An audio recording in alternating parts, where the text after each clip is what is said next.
खबर हुगली से है। आपको बता दें, चुचुड़ा नगर पालिका कर्मचारियों की हड़ताल के दौरान शहर की हालत बदहाल हो गई है।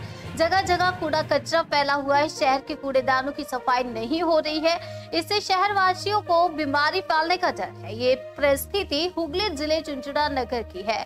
आपको बताते चले, नगर पालिका के अस्थायी कर्मियों को काफी समय से वेतन नहीं मिलने के कारण वह हड़ताल पर है।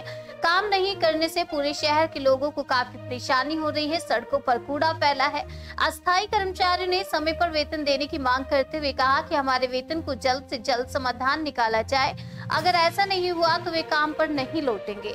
उन्होंने ये भी धमकी दी है कि अगर कुछ दिनों के भीतर इसका समाधान नहीं किया गया तो नगर पालिका इस फैसले से काफी दबाव में है और आने वाले दिनों में इसका समाधान तत्काल निकाला जाए, नहीं तो और भी मुश्किलें बढ़ सकती हैं। ये विचार हर किसी के मन में डर पैदा कर रहा है।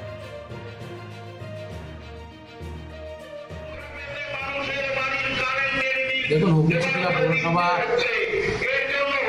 গতবারের থেকে এবারে ডেঙ্গু প্রকোপের হাত থেকে অনেকখানি রক্ষা পেয়েছেন। কারণ আমাদের এবারে 2024 জানুয়ারি থেকে আমাদের অ্যাকশন নেওয়া শুরু হয়েছিল। সমস্ত ব্লকের ড্রেনগুলোকে আমরা করেছিলাম, অনেক পুকুর আমরা পরিষ্কার করেছিলাম, অনেক আমরা গার্বেজ রাস্তা এবং অবদ্ধ জায়গাতে ক্লিয়ার করেছিলাম এবং ঠিকমতো টাইমে স্প্রে আমরা করেছিলাম। সেদিক থেকে এবং আমাদের আশা দিদিরা ম্যাডামরা সকলে সহযোগিতা, আমরা বাড়ি টু বাড়ি আমরা কাজ করেছিলাম। সে কার্ডে সমস্ত বাড়িতে যারা ছিলেন তারা সই করেছেন, তারা কেমন আছেন না আছেন সব খোঁজ খবর নেওয়া। বাড়ি বাড়ি আমরা স্ক্র্যাপ সংগ্রহ করেছিলাম, যেগুলোতে মশার লাভা যাতে না জন্মায়। সমস্তটাই আমরা এবারে খুব ভালোভাবেই কাজ করেছিলাম। এখনও পর্যন্ত আমাদের ডেঙ্গুর আমাদের আয়ত্তে আছে প্রচুর, কিন্তু গত কয়েক মাসের মধ্যেই বারবার পৌরসভায় ধর্মঘট হওয়ার ফলে কাজে ব্যাহত হচ্ছে, কনজারভেন্সি কাজে। তার দরুন আমাদের একটা আতঙ্ক বাড়ছে ঠিকই। আমরা সবসময় বলছি যে স্টাফদের, লেবারদের আমরা সহযোগিতা চাই, তারা আমাদের সাহায্যের হাত বাড়িয়ে দিক শহরকে পরিষ্কার রাখার জন্য। আমরা বুঝতে পারছি তারা এই অর্থের জন্য আন্দোলন করছে, 2 মাস পেন্ডিং হয়ে গেছে। তা আমরা বোর্ড নিয়ে সিদ্ধান্ত যেটা বলেছিলাম এর আগেও, 24 তারিখের মধ্যে চেয়ারম্যান স্যার বলেছিলেন 1 মাসের করে দেবেন, আর 1 মাস বাকি থাকবে সেটা আস্তে আস্তে দেবেন। সেটাতে তারা রাজি না, তারা বদ্ধপরিকর স্ট্রাইকে। তো আমি আবার তাদের কাছে অনুরোধ করব যে সামনে ঠান্ডা পড়ে গেছে, মশা উপদ্রব বাড়ছে, ড্রেনগুলো যদি আবার ব্লক হয়ে যায়, ডেঙ্গুর একটা প্রভাব বাড়তে শুরু করে দেবে। তখন আমাদের এই সারা বছরে যে আমরা খেটে যে জায়গাটা এসেছিলাম সেটা নষ্ট হয়ে যাবে। 4 দিনের মাল না হওয়াতে শহরে দুর্বিষহ পরিস্থিতি সৃষ্টি হয়েছে। এই বিষয়ে আপনারা কি আলাদা কোনো পদক্ষেপ নেবেন? নিশ্চয়ই এটা তো সবাইকে নিতে হবে। সমস্ত পৌর আধিকারিক, পৌর councillor, chairman, executive officer, finance officer সবাইকে নিয়ে আমার মনে হয় আবার যদি চেয়ারম্যান সাহেব একটা মিটিং ডাকেন, ডেকে একটা মধ্যস্থতা করার চেষ্টা করেন, ভালো হয়। আমি আবার বলবো চেয়ারম্যানকে একটা মিটিং ডাকার জন্য, তা নাহলে এভাবে চলতে পারা যায় না।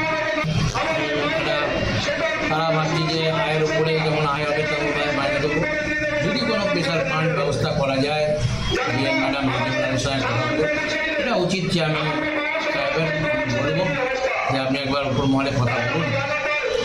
আমাদের এগিয়ে যেতে হবে কথা বলার জন্য, যে জায়গায় পরিস্থিতি তৈরি হয়েছে এটা হওয়া উচিত মনে করছি। বাড়িতে গিয়ে আমাদের যে দেখাবো, গিয়ে যে আমাদের বাড়িতে চলুন আমাদের দেখাবো, সেটাও তো দেখাতে পারবো না। আজকে যে আমরা এখানে বসেছি আমাদেরও লজ্জা লাগছে যে আমরা যেখানে কাজ করতে যাই সেখানে নোংরা ফেলাতে। সেই দাদা ভাই আমাদের ভালো ব্যবহার ছিল, দিদি একটু ঝাঁটা দিয়ে দিন না। তার জন্য আমরা আজকে ওনাদের জন্য যে ইনি করেছে চেয়ারম্যান আমাদের, ইনি একবার নাকি আমাদেরকে বলেছিল আমি লেবারদের সঙ্গে আছি, লেবার যা বলবে লেবারদের চোখে জল ফেলতে দেবো। জল তো পরের কথা, এখন তো পেটে আমাদের এত মানে খিদে বাড়িয়ে দিয়েছে যে আমরা ভিক্ষে চাওয়ার মতন অবস্থা খারাপ করে দিয়েছে। কেন? যেখানে আমরা রেশন দোকান খাই সেখানে আমাদের বলে দিয়েছে আগে আগের বারও আমরা বলেছিলাম যে আমাদের অনেক কষ্ট হচ্ছে। ওরা বলেছে তুমি 1 মাসের যতক্ষণ দেনা পাওনা না মিটাও আমরা দিতে পারবো না। কেন ওরাও নাকি জানে পৌরসভা থেকে অবস্থা খারাপ, আর্থিক অবস্থা, ওরা তাদের মাইনা দিচ্ছে না আর আমাদেরকে এবার নাকি সরকারের টিভিতে এখানে এখন অ্যাড দেখায় বেটি পড়াও, ছেলে মেয়েদেরকে পড়াও। তো আমরা কোথায় দিয়ে পড়াবো, কোন দিয়ে আমরা টাকা? আমরা তো চাই যে খেটে আমাদের মাইনা পাবো। শহরের বিভিন্ন জায়গায় এরকম চালাটা তো বুঝছে না, তা আমরা কি করে করবো? আমরা তো পরিষেবা দিয়ে আমাদের যখন দেখেছে তখনই আমরা কাজ করেছি, এমনকি আমরা দুপুরেও এসে আমাদের ডেকে কাজ করেছি। তার পরিণামে আমাদের কি কাউন্সিলরদেরও কোনো হেলদেন যে এই লেবারগুলো দিনের পর দিন আমাদের দোকানে দিচ্ছে না, ধার বাকি দিচ্ছে না, ছেলে মেয়েদের পড়াশোনা মাইনা দিতে পারছি না, ছেলেমেয়েরা পড়াশোনা পরীক্ষার সামনে ফিস না দিলে বাচ্চাদের বসতে দিচ্ছে না। আমরা কোথায় পাবো? আমাদের জ্বালাটা বুঝছে এই চেয়ারম্যান বলেছিল, এই জন্য আমাদের একটা ভাই জলযন্ত্র চলে গেল। এই আন্দোলনে নেমেছিল, উনি বলেছিল 100 আমাদের কথা দিয়েছিল যে আমাদের লেবারদের পক্ষে, লেবারদের নিয়ে উনি ভাবনা চিন্তা, চোখের জল ফেলেছিল। কোথায় গেল ওনার চোখের জল? হ্যাঁ, আজকে আমরা যতক্ষণ না, শুধু আমরা বলে না, আমাদের যত ডিপার্টমেন্ট আছে সবার মাইনা 100। আজকে কতদিনে পড়লো আর এই আন্দোলন কিভাবে চালাচ্ছেন? 1 তারিখ থেকে এই আন্দোলন চলছে। পৌরসভার যারা অস্থায়ী কর্মচারী এবং মজদুররা আছে, কোনো দপ্তরে 3 মাস, কোনো দপ্তরে 2 মাস মজুরি বকেয়া আছে। এ নিয়ে আমরা বারংবার বলেছি, পৌর প্রশাসনকে কোনো সুরা হয়নি। সেসব দিন মাননীয়া SDO মহাশয়া আমাদের সঙ্গে আলোচনায় বসেছেন। তিনি 15 দিন টাইম নিয়েছেন। উনি বলছেন এর মধ্যে আমি তোমাদের যে সমস্যা আছে সেই সমস্যা নিয়ে পৌর কর্তৃপক্ষ এবং প্রশাসনের সঙ্গে সব রকমভাবে আলোচনা করব যাতে এই সমস্যার সমাধান করা যায়।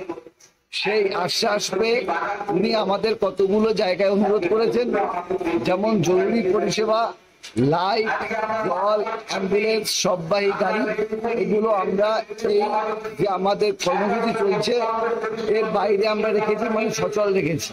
এবং এরপরেও আমাদের কাছে উনি অনুরোধ করেছেন পৌর পরিষেবার কাজের সঙ্গে কিছু কিছু জায়গা এমন আছে অর্থের সঙ্গে রিলেটেড, যেখানে এসে যাতে পাবলিক কোনোভাবে ফিরে না যায়।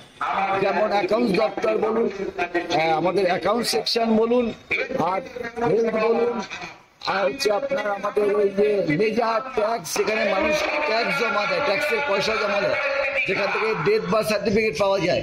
এই সমস্ত গুরুত্বপূর্ণ জায়গায় আগামী শুক্রবার পর্যন্ত আমাদের অস্থায়ী কর্মচারীরা তাদের কাজটা করবেন, কারণ হচ্ছে পরিষেবা দেওয়ার জন্য। এবং গার্ড সেকশনের কর্মচারীরাও আগামী শুক্রবার পর্যন্ত কাজ করবেন। যদি তাদেরও সমস্যার সমাধান না হয়, শনিবার আপনার হচ্ছে লিখিতভাবে যে যেখানে গার্ডের কাজ করেন, প্রহরী দেওয়ার কাজ করেন, তারা লিখিতভাবে চাবি CIC হেলথের কাছে তারা দিয়ে দেবে। তারাও আর কোনো পৌরসভার যে সম্পত্তি সেই পাহারা দেওয়ার কাজে তারা নিযুক্ত থাকবে না। কি বলবেন, এতদিন হয়ে যাওয়ার পরেও কোনো